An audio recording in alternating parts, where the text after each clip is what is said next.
Good afternoon, this is Jeff with Sewer Tech Northwest. We are at 1131 Larch Street here in Lake Oswego. We are located at the front of the house. I describe everything as if you are facing the front of the home from the street, from Larch Street. Now we're oriented over near the front left corner of the home. We're about 8 feet in from the front left corner. Cleanout sits directly underneath the furthest window to the left of the front door as well. And it sticks out of the ground. You can't miss the thing. 4-inch cast iron. Check the overall condition and serviceability of the sanitary sewer line. Water is running. Off we go here. So this drops in at a pretty shallow depth. There is plumbing down in the basement, so I'm not sure if that may very well be on some kind of ejector pump system. I'll have to go investigate that a little further. Would not surprise me.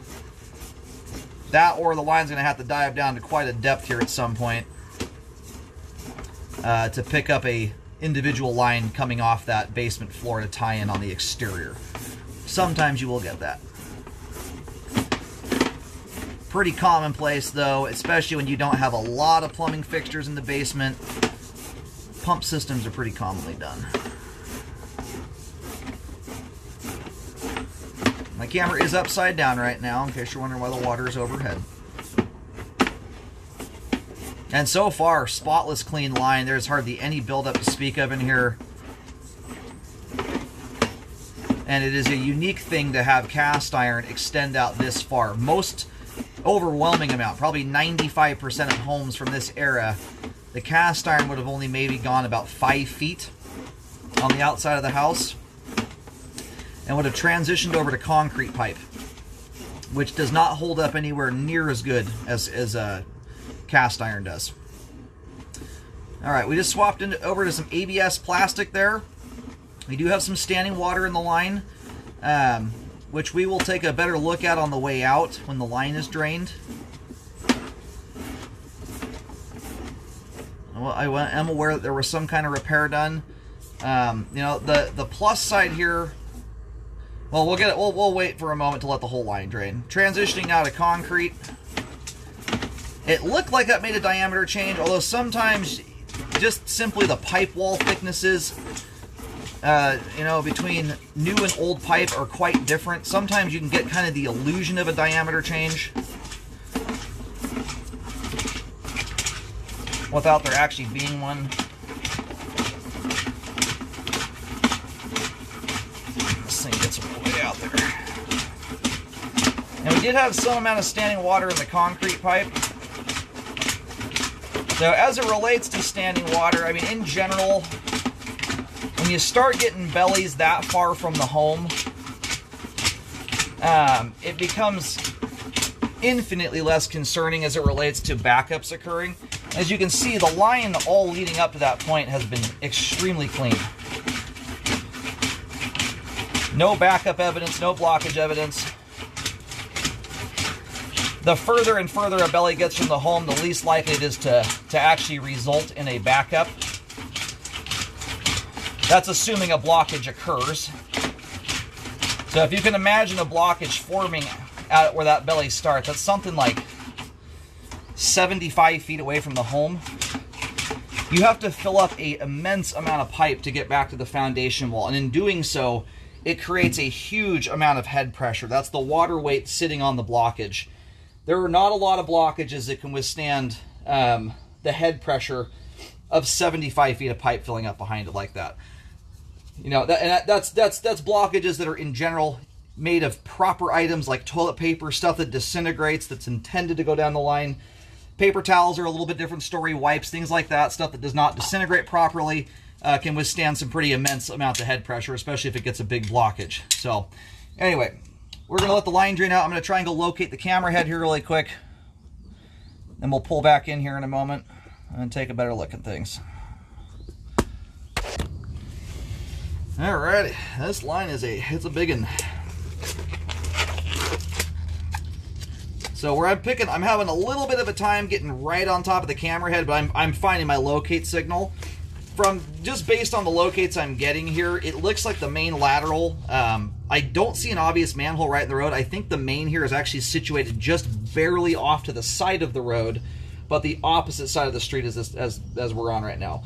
So, and it's kind of just a general idea. The line, again, this is as you face the front of the home from Larch.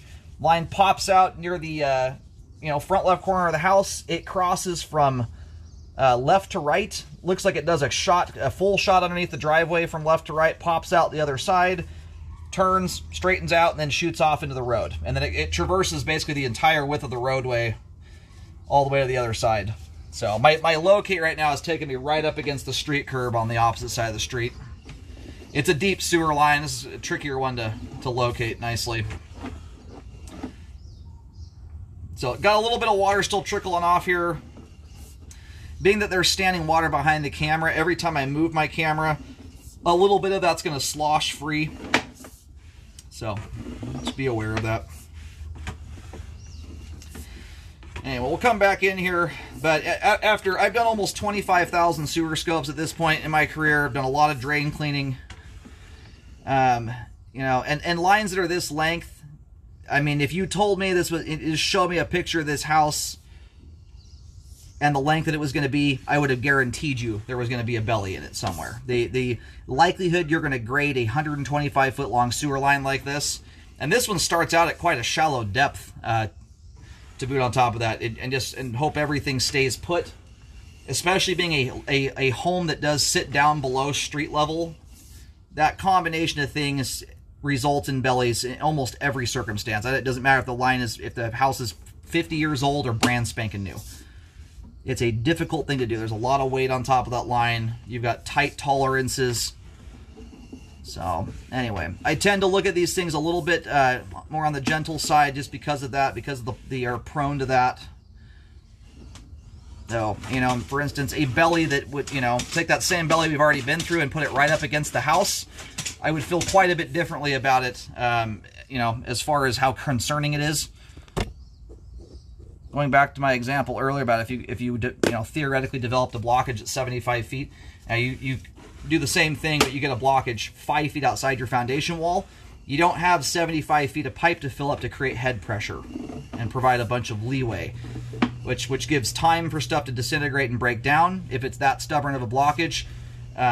Also, that head pressure just puts a ton of pressure on things and often breaks it loose. So we have a belly there that dissipates off right around 104 feet. Thus far, pulling back through that thing is maybe holding at most a ½ inch of standing water, very minor.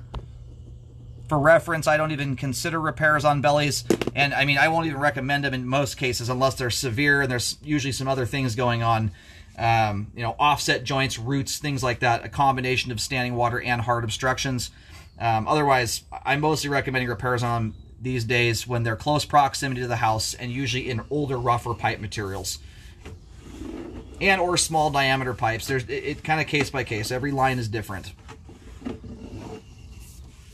They all have a completely different dynamic to them.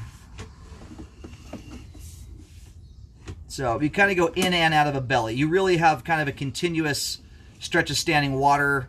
There's a little bit of a break in between, but right now we're coming back to about 90 feet, and we still haven't gotten back into the ABS yet. Yeah, it's right around 90 feet. Right here it looks like it's flowing off. And that is anywhere from, you've got anywhere from a 1/16 of an inch to a 1/2 of an inch at its worst point there toward the end of the belly. And we'll come back into the ABS here.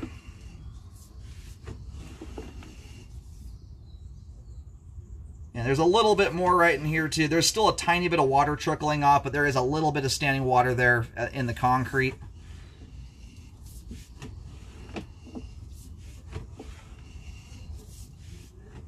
Now we're coming back into the ABS here.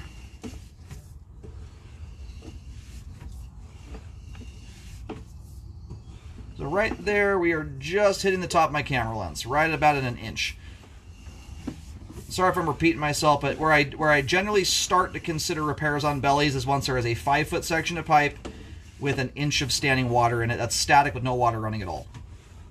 So as you can see here, my camera just flipped upside down. So you essentially have a continuous belly from about 72 feet. From the sounds of it, there was a spot repair done a while back. I don't know if it was to correct a belly or if it was if there was root intrusions or a belly and something else. I don't have enough info on that, but I have been made aware that there was a repair done here. The hard part with this one is you've got standing water in the concrete pipe. If you're trying to correct a belly, I'm not entirely sure why, unless there was some other secondary things going on, why that repair was attempted, unless all that was, going after was trying to improve things. But you can't fully correct a belly if you're connecting it to concrete pipe that is also bellied out. It's impossible. The whole line's dependent upon itself for grade. So if you're trying to fix a belly and attach it onto a piece of pipe with a belly, you're going to have a belly in it. So that's my 2 cents on this thing. There's not even enough buildup in here to recommend $5 in drain cleaning. This is not one that, as it sits right now, if I can't even recommend you clean the sewer line for a few $100, going out there and digging a 9-foot deep trench does not make a lot of sense to me. I would also check with the city. Part of the reason that the concrete may not have been gone after is I do believe the city out here does take responsibility in the roadway. Those things can change from time to time. I would check with the city of Lake Oswego. But if you're not doing that in conjunction with, potentially a city that's responsible for it, you're never going to be able to fully correct the belly. It's just impossible. Especially on a line that is this long with grade that's this tight. It's one thing if you had a huge hard dive a little ways back, you could chase a bunch of grade down, but this line doesn't have that. They had to squeeze every inch of grade out of it they could. So all those things put together, not that belly couldn't theoretically contribute to a blockage where it is positioned there from 72 feet to 104 feet. Being that an inch of water is at its worst point, in my opinion, it is too expensive. And not to mention, in order to fix this thing entirely, you're going to have to extend that repair by, a good 20 feet. So now you're talking a big swath. I think that belly there that was repaired, they probably did about a 10-15 foot section. In reality, that belly repair needed to be more like 30 to 35 feet long, somewhere in that ballpark, if not longer. There's a little bit of a dive at the end of the line. You could have potentially chased a little grade down there, but, that's my 2 cents on it. You can see how clean the line is here. Treat the line properly. And cast iron has a little bit rougher texture to it naturally. This cast iron is in incredible condition. It's very smooth. There's almost no scale buildup in it to speak of. It's a line that was treated nicely. So, big thing, anytime you have any level of standing water and or older pipe materials that have a rougher texture to them naturally, you want to be putting things down the line that are intended to go down sewers. By that, I mean folded toilet paper, water, human waste, stuff that you should put down your sewer line. Wipes, paper towels, flushable wipes. I include flushables in the improper category. They are slightly less terrible than paper towels and wipes are for your line. They tend to snag up quite easily in older cast iron because of the rougher texture. So treat it nicely. That will do a great deal to mitigate buildup. The other one is not putting cooking oil and grease down the line. What you don't want to do is be dumping all your frying pans down the sink and develop a big thick layer of grease buildup out there in the belly where you could constrict the line down. And it also just slows the movement speed of things down. So that's my 2 cents on it. I don't see any pipe in there that's obviously broken or busted or anything of that sort. Other than a little bit of fine particulate floating around the water there. There's no major buildup or anything to even recommend you do cleaning on. So anyway, you could always check with the city to find out if they're responsible in the roadway. The reason I say that is no one should be fixing somebody else's sewer pipe. So, if you ever wanted to do a repair on that thing to get the thing dialed in and perfect, you may very well have to do that in conjunction with the city and or go and fix pipe that is not potentially even the homeowner's responsibility. So when you're dependent upon, potentially another entity to fix something, you're limited on how much you can actually do. So if you're going to have a belly, I'd also much prefer it be in plastic pipe because of those smooth pipe walls. That helps to mitigate buildup and allows debris to break loose easier. So after you get through that bellied area, the rest of the bellying is in the concrete pipe, which is a little bit rougher texture pipe material, but the standing water is also very minor. It doesn't ever exceed, I don't even know if it hits a half of an inch. You're somewhere between a 1/16 and a half inch. Most of it's under that, 1/4 inch or so. Anyhow, as it sits, we have adequate flow to the main lateral. It's not perfect, but there is definitely adequate flow. Otherwise, we'd have debris building up somewhere in the line. All the pipe we just scoped here today, all of it appears to be intact and in either good condition or good condition for its age. Sewer line is functioning at this time.